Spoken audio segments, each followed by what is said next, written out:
So the next speak will be given by Anders Christensen, who is the attaché consul for science, technology, and higher education here at the Danish General Consulate in São Paulo.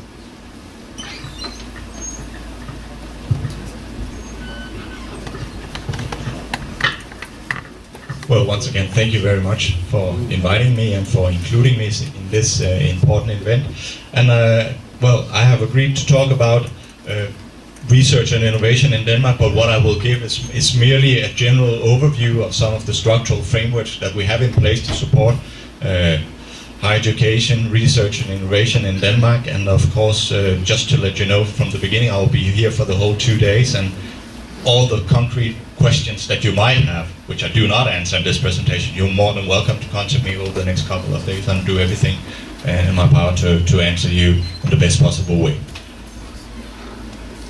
Just one slide that has to do with another task that I have during these 2 days. I have been, well, I have accepted to function, if needed, as a kind of a mediator for representatives either from universities, institutions or companies that would like to talk to each other. Moses and his staff has provided a dedicated meeting room which is just on site on the other hall, and well, it's already been pre-booked for a number of meetings, but I think there is still space, and of course the meetings can take place anywhere, and the representatives who are meeting can decide where they want to meet and for how long. But just to let you know, there is a meeting room, and if you would like to set up a meeting, you can contact me or any from the Workinnova staff, and we will be happy to provide you this service. So this is just for your information, and there's also the schedule is also posted at and on the door of the meeting room, which is, as I said, is just on the opposite side of the hall. Well, let's get started with a small comparison between Denmark and Brazil. I'm bringing this because I know you know the name of Denmark and you know that it's a small country, but perhaps well, a few details could be in place. It is a very small country compared to Brazil. I could have also put it right where Espírito Santo is, because the size of Denmark is more or less the same as Espírito Santo. We are 5 million people, but of course when we talk about research and innovation, we have fairly high investments in education and also in research and development. We have only 8 universities. There used to be a lot more, but we had some mergers a couple of years ago. So now, right now, we are only 8 universities in the whole country. All of them are public, and well, about approximately 200,000 students, and which has increased a lot over the last year. Also comparable to what you have here in Brazil, but of course, the sheer size of Brazil makes it also interesting for us in let's say in the future to really pinpoint strategic relevant both institutions but also themes to collaborate with, because as the size of Denmark, a country as the size of Denmark, with the number of institutions we have, it's clearly that we would really like to focus our collaboration on where it makes the most sense. Just a small snapshot of the higher education institutions in Denmark, as I already said, 8 universities placed all over the country. This is a small photo of the country. You should imagine Germany just being below and Sweden on the right-hand side. We have, as I said, universities in most part of the countries, most of them closely situated close to Copenhagen, our capital. We have followed the Bologna model of a 3-cycle degree structure, 3 years bachelor's, 2 years master program, and then a 3 years PhD program on top, where you get your doctorate. We have 3 research sectoral institutions, primarily in the health sector. There also used to be a number of independent sectoral research institutions financed by other ministries than the Ministry of Science, but we do not have that anymore. They have all been put under the responsibility of the Ministry of Science, except for free research institutions that keep being sectorial financed. We have technology parks in our region. I've just put the small map in the right-hand side is where the technology parks are placed. And of course, at all universities, you have tech transfer units, you have innovation offices that help establish in collaboration with with companies, with spin-offs from the university research, but of course also relationships to existing companies. The most R&D intensive companies in terms of money in Denmark is within the pharmaceutical industry, and they invest a lot of money in private R&D. But of course we have it all over in all sectors. When it comes to internationalization of higher education, that has been a focus for a number of years in the Danish institutions. We do have a fairly large body of international students at the Danish universities. It's about 8%, it could be a lot higher.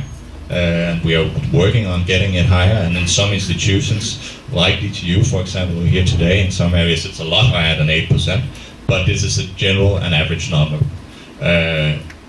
That means it's about 9,000 exchange students and within about 16,000 full degree students, but only about 100 Brazilians, and I think that's a pretty high number. It's a little difficult to define, and one of the things that we of course would like, and we could talk about that later also, the program that Jose mentioned just a few minutes ago, the Science Without Borders, Ciências Sem Fronteiras, could be a good opportunity to attract, at least at the postdoctorate or doctorate level, very talented Brazilians to go to Danish institutions. I know the Danish institutions are very interested in this, so this is certainly something that we can discuss later on. Most of our programs, especially at master's and PhD level, of course, are taught in English. At the undergraduate level, it's still a number of courses that are only taught in Danish. As I mentioned, R&D expenditure in Denmark as a ratio or portion of GDP is very high. In total, it's about 3%, which is a lot above the OECD average, but of course still not the world leading. But it's increasing a little bit these years, not much, but it's fairly about 3% of GDP, which is invested in R&D. And you can say that about 1% of the GDP of this investment in R&D comes from the public sector, and most of it is directly government grants given either as block funds to the universities or to the research funding organizations, which are all also public, of course. Then you have some international grants, primarily from EU, and then we have regional grants and other grants, public foundations, and other sources that you can apply. But most of the funding, and as I mentioned, all universities in Denmark are public, so the great majority of funding come from public funds that are distributed via different channels, so to say, to research and education. Of course, if 1% of GDP goes into public spending, it goes into the public, is from the public spending in research. That means that about 2% of the total 3% of GDP comes from private investments, and that's also a very important figure for us to present that in Denmark.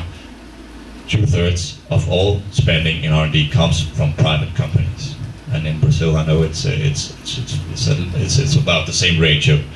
You spend about 1% of GDP in R&D, and it's 0.5% public and 0.5% private spending.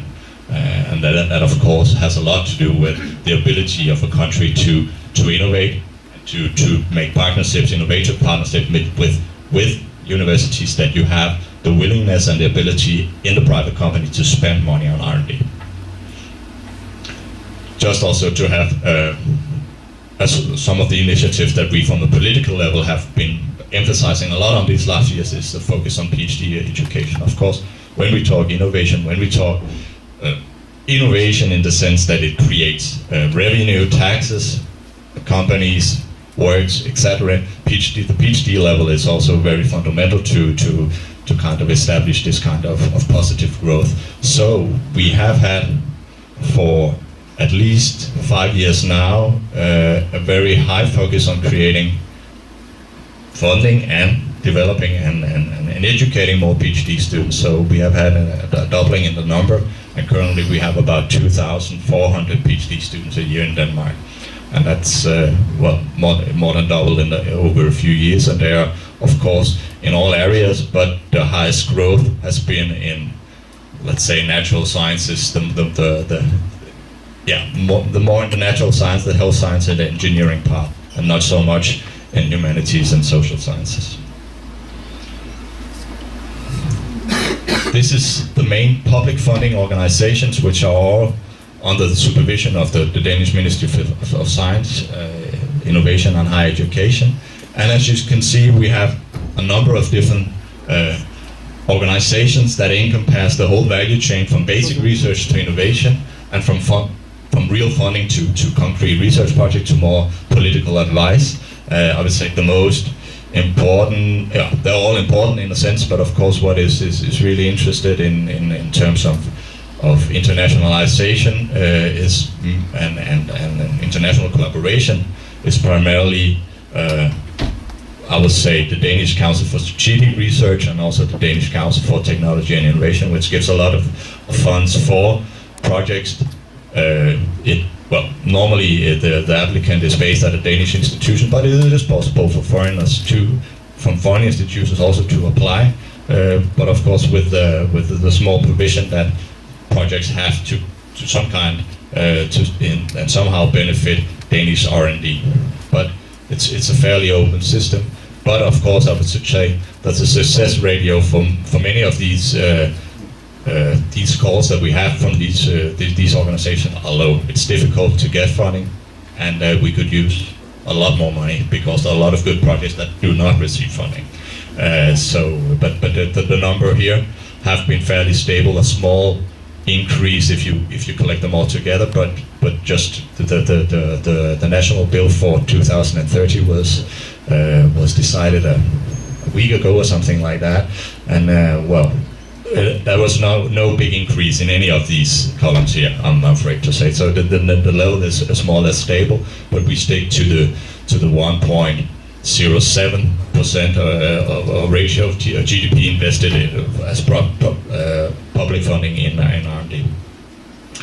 When you then talk about more like kind of a food chain diagram, and in the sense that we have, of course, a lot of initiatives or a lot of public organs that kind of funds basic research. We are very much aware that basic research in the long term is a fundamental prerequisite of creating any kind of innovation. If we do not invest in basic research, we will never end up having anything worth in the innovative area. But of course, we also believe strongly that the government and the public sector have a say in all, let's say, all phases of development until the commercialization of a given product. So that's why all the white arrows are government initiatives that are based within our ministry. And as you can say, it goes from basic research to research and development, demonstration, to market analyzing, and onto the pure commercialization of a given product. And of course, the focuses in each of the funding schemes are different. These are some of the innovation schemes that we have within the Danish ministry, and some of the funding allocated to these areas. And again, these different programs support different kind of activities, from collaboration between companies and research institutions until let's say, the human side of it, the development of highly skilled workforce, primarily PhDs, and then of course the initiative supporting technological services to Danish companies, where they can go to some of these technological service institutes to ask for solutions, knowledge-intensive solutions that could help strengthen their own companies and their own access to the market, in a sense. And then of course we have the pure commercialization and entrepreneurship that also have some kind of a funding scheme. The incubators, for example, that helps develop innovative ideas and to go to market. But as I say, all of the processes are of course of equal importance, but most funds are given to support the collaboration between academia and private companies, because this is really a key point, as we see it, in order to create growth in the country, that we get a lot of the good knowledge that is being produced in academic research, and we get that transferred into private industry and to companies. We talked about, or Josette talked about, indicators. I'm afraid I don't have indicator that presents a growth or a return of 8 times the value, but we do have, when we just talk about growth in productivity in companies, we have some case study that I thought it would be interesting for you to see. It's specifically a case study that has to do with collaboration with the Danish Technical University that Ildefonso represents, DTU, and where we can see that companies collaborating with DTU in R&D have really statistically significant positive increase in their productivities on an average 10% a year, and that's measured over the 6 years period. Of course, it does fall a little bit. The increase is not as high as if we would look at it in a very long time, but there's a very high impact on a short term on collaborating with academia in R&D activities. And when we measure with the control group of companies similar to the ones with R&D collaboration with DTU, it's a lot lower. And when we then compare with the business sector in general, even lower. So the point is, of course, there is an economic advantage in collaborating within R&D with university sectors. This is another one showing the labor productivity as a result of collaboration with universities and research institutes, and that more or less shows the same, that especially in the years just following the initial collaboration, we have a high impact on the labor productivities in the company compared to the control group. There are many indicators showing this. So the point is, of course, that investing in R&D, investing in collaboration between academia and industry, making it easier for industry to kind of obtain the information and the knowledge from research and to collaborate with the university is also from economic perspective a very good idea. Some of these things, of course, then the initiatives that we have in Denmark has led to a very good position when it comes to the, let's say, the innovation framework or the models and schemes we have in place. And a couple of years ago, Denmark was placed very high on the European Innovation Scoreboard, and mainly due to the growth in PhDs, and the number of PhDs, the international publications, also on patent and licenses, and the increase in investments in innovation. So the point is, or message is, that Denmark has an excellent research base, but the challenge is for us is still to transform this research into new high added value products and services. It's still the transition of the knowledge into the companies that constitutes a big challenge for us. Well, let me add a few slides by the end of this presentation of some of the things or initiatives that we do here in Brazil in order to get it focused on our collaboration with you here at UFES, but also with other Brazilian parties or actors in the area. As I was mentioned when I just had the introductory words a few minutes ago, we are based in Brazil for a number of good reasons, of course, and I'll come back to that.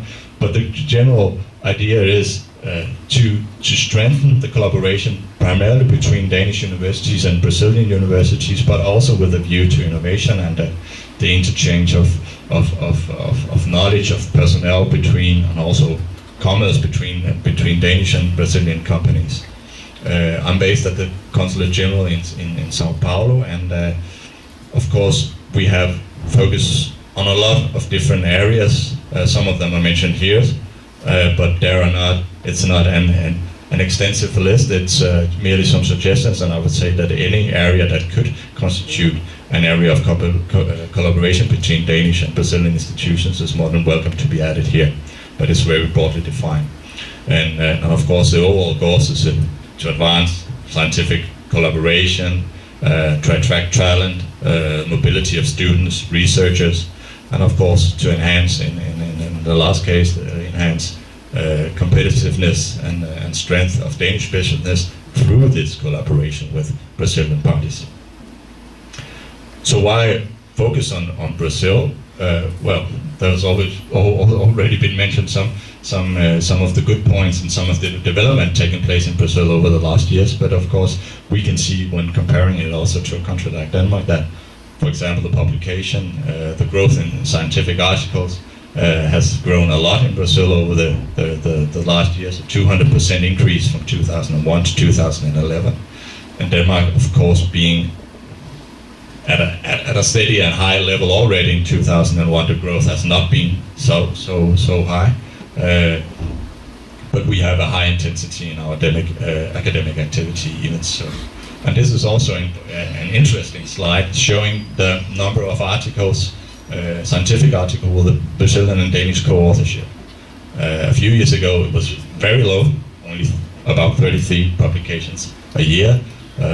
Last year we were a little less than 200 publications, which is still, to my, well, it could be a lot better, let's say that. There's a lot of room for improvement. We can really publish a lot more together. There is a lot of room for collaboration, and this is really tried to be developed, especially when we compare the number of co-authored articles between Denmark and other countries, big countries, for example, China and India. The number of Brazilian articles, so to say, is still very low.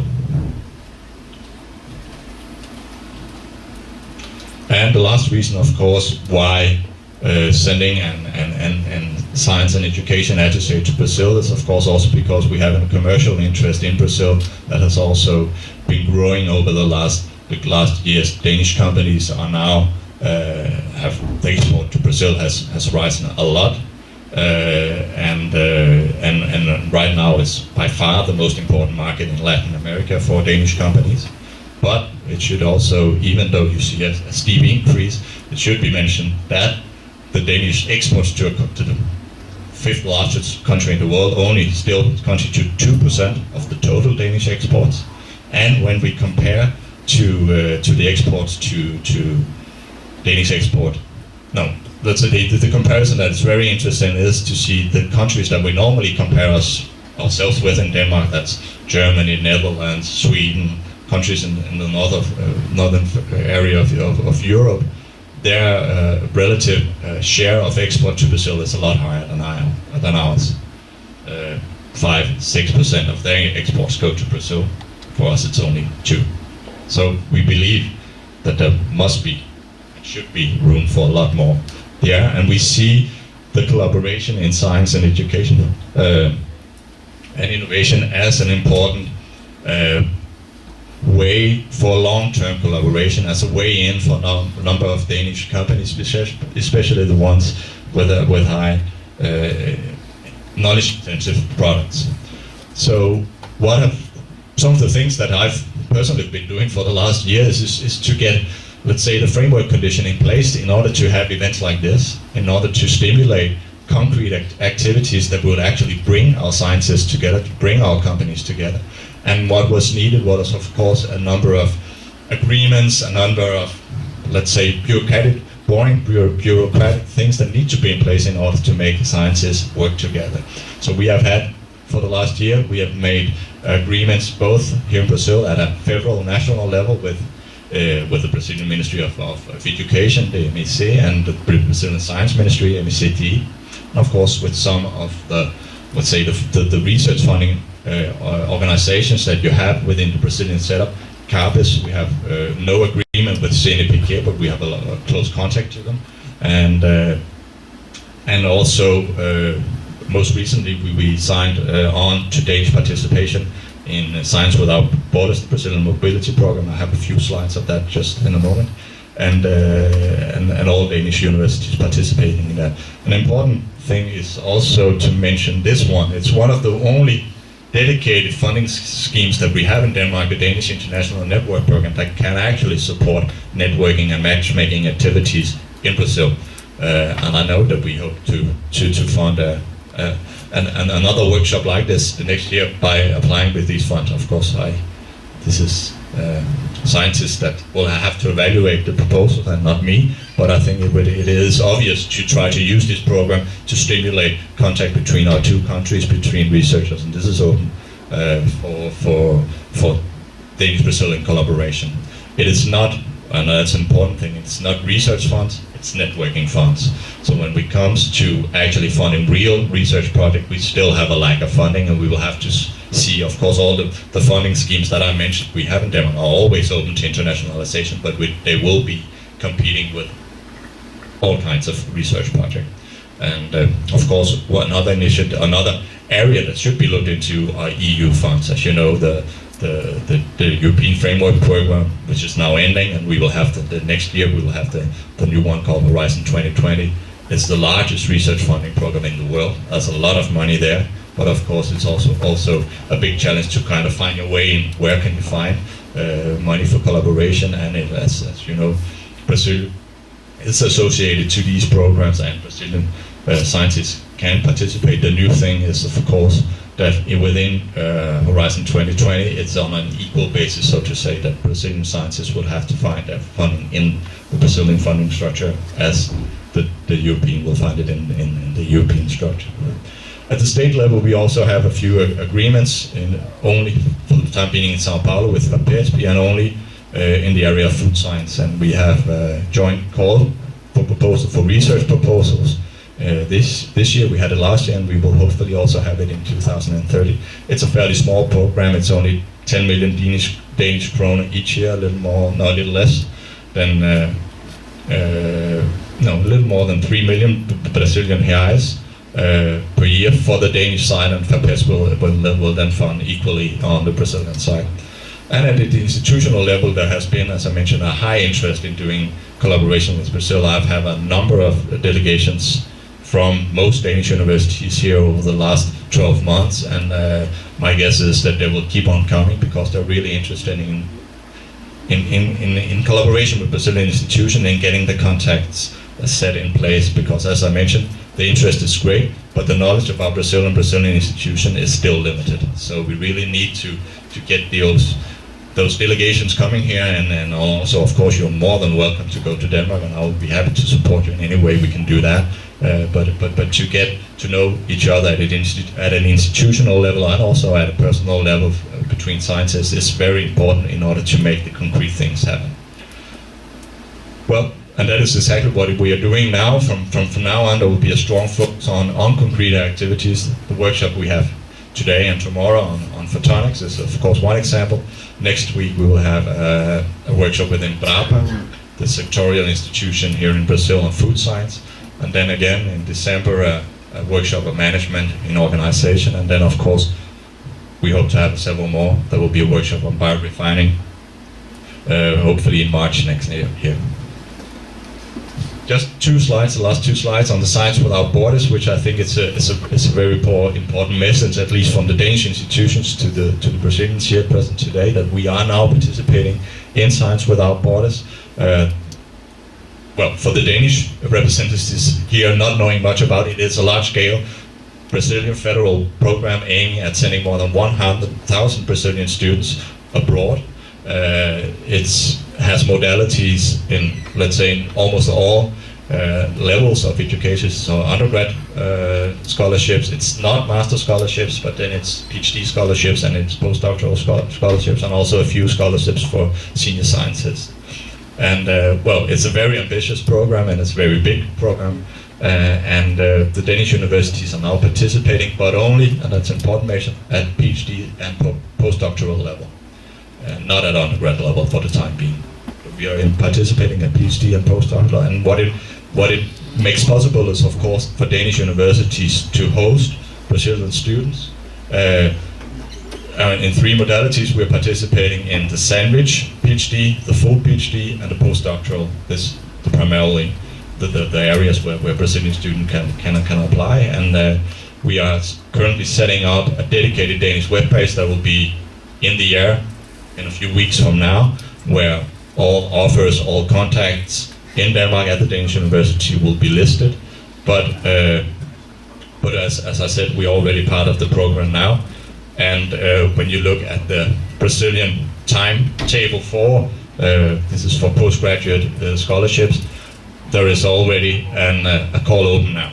So if you have students as a Brazilian professor interested in going to Denmark, or you have, as a student, have an interest in applying for a full PhD scholarship, you could certainly get in contact with Danish institution, and I will be happy to mediate that and establish the contact, because there is the possibility of applying within the time frame for the funds. As you know, you apply for the funds at the Science Without Borders program here in Brazil.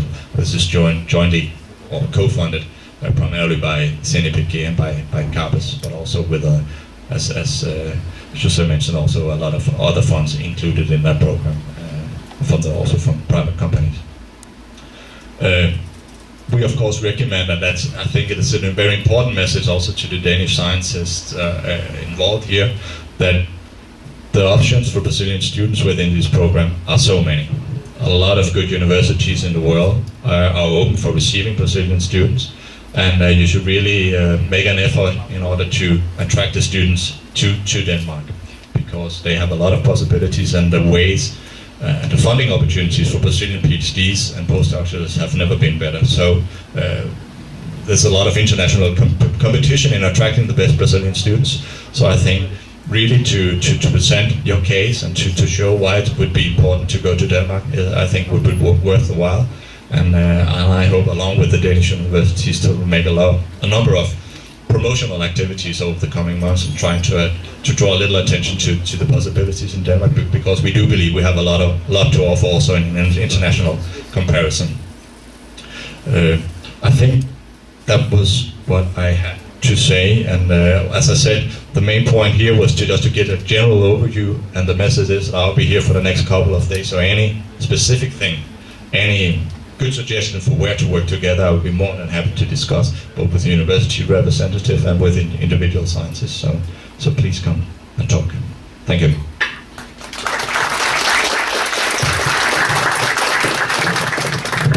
Thank you very much, Anders. And we are open for questions.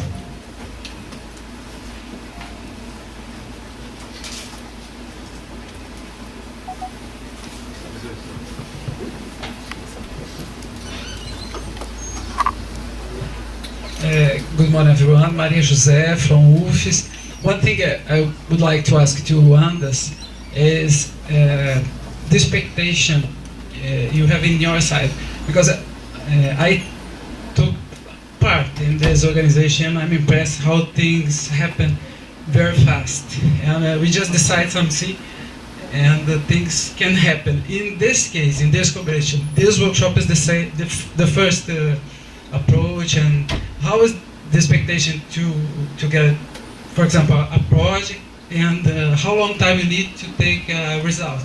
Because you have shown some data that I think even us Brazilians, we don't have those data organized and everything. And just ask you the expectation, how long time it will take to we have some result, concrete result. I think I can answer your questions in two ways. When it comes to setting up initiatives as the one as we're having here today, the Workinnova, of course, as a bureaucrat, not being a scientist myself, I'm very much dependent, or we are as a ministry very much dependent on the initiative and the hard work of scientists, and I'm really impressed what your team with Moses and with Ida Front and the other parties being part of the organization have done here. So this is, as I already said, this is really a key example of how to do things like this. So in that sense, we will be able to support that fairly quickly, because to be honest, the work was done by you and not by me. So we just supported it, and we are happy to do so. When it comes to funding of real research, joint co-funding, then the time frame is a little longer, because that really takes negotiation. As I already mentioned, all Danish funds for R&D are not within the ministry as such. The ministry receives the money but gives it directly to research councils from the beginning. So from the political side, we only have limited funds supporting networking activities, concrete initiatives, but the real research funding, the ministry does not decide. That is decided by the councils. So that takes a longer time. So in order to have a real program set up with joint funding between a Danish funding organization and a Brazilian funding organization, of course those two parties have to meet. And that's a little bit more difficult. It is possible, and it happened in Sao Paulo with FAPESP, so we can do it, and we have good experiences. But of course, earmark funding, also, you know, in Denmark, with the financial crisis, we did manage to have a little increase in our spending on higher education and research, but not a large one. So I think it is still difficult to get earmark funding for research collaboration with Brazil. But of course, I think the only way to do it is to prove by example, and this is a good example, that the need for such financing is there, and we can get something out of it. Because if we cannot prove that there is a contact and an interest between Brazilian and Danish parties, well, no funding organization will support it. So we need to prove it. Thank you, Anders, very much.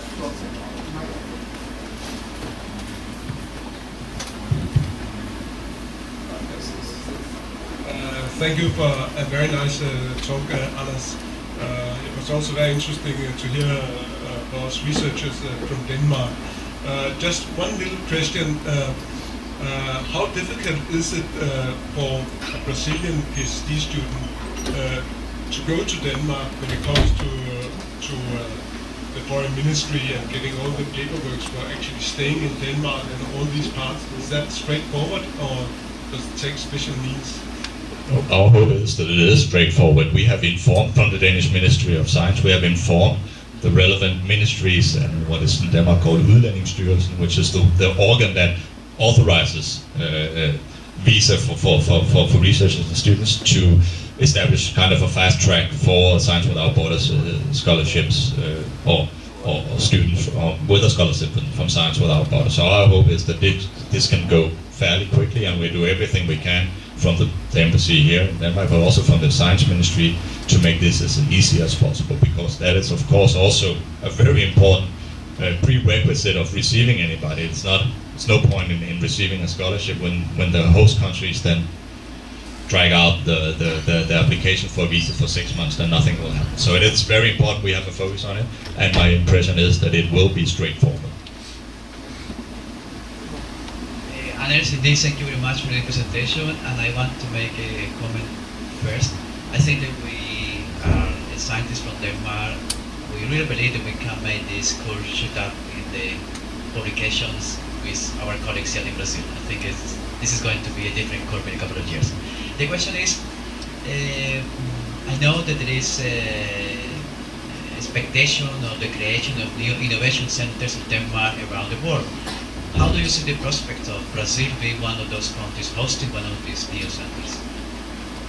Yes, that's true, and I didn't come very much into it, but of course some of the experiences and also what brought, as I understand it, brought Indofondo and Mosaic together was exactly an initiative hosted at our innovation center in Silicon Valley in California. We do have right now, based or funded jointly by the Danish Foreign Ministry and the Danish Ministry of Science, we have 4 innovation centers around the world, which, let's say, have a 3-legged structure. And on one hand, we have the science and higher education innovation attaché, my colleagues, but then we have commercial advisor in the innovation areas, bringing academia and companies together. And then we have a special group of people dealing with financing and also financing in the country, but of course also to attract funds to Denmark from the country where they're placed. And besides Silicon Valley, it's in Munich in Germany, and we have one in Shanghai, and then we have another one in Hong Kong. But where in Hong Kong the research and development side is not very developed. Then of course we have in Brazil only the 4th place in the world where Denmark has posted a dedicated science and a higher education attaché. And the expectation is of course that Brazil is a very important and very interesting market, which we can call it that, both has to do with research, collaboration, innovation, but of course also a commercial market. Right now, as you mentioned, there's a process going on. Funds have been allocated to develop more innovation centers around the world. Brazil is one of 8 places that we are talking about to create real innovation centers. Other areas where we don't have it, it's the east coast of the United States, it's Seoul in South Korea, Tokyo, India, some of the very hotspots around the world where a lot of things are happening.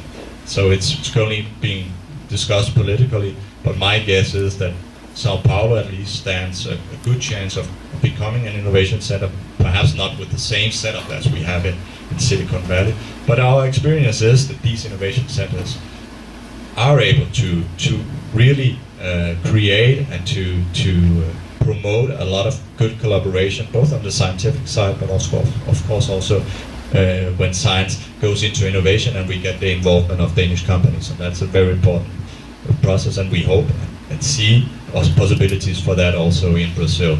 Of course, we are not comparing, and that's an important point to say that you cannot compare Silicon Valley to most other areas in the world, but still we have to take into the opportunities. What do we have in the Sao Paulo area? What do we have in Brazil in general that could constitute and could become a relevant area to kind of have a stronger focus on innovation activities?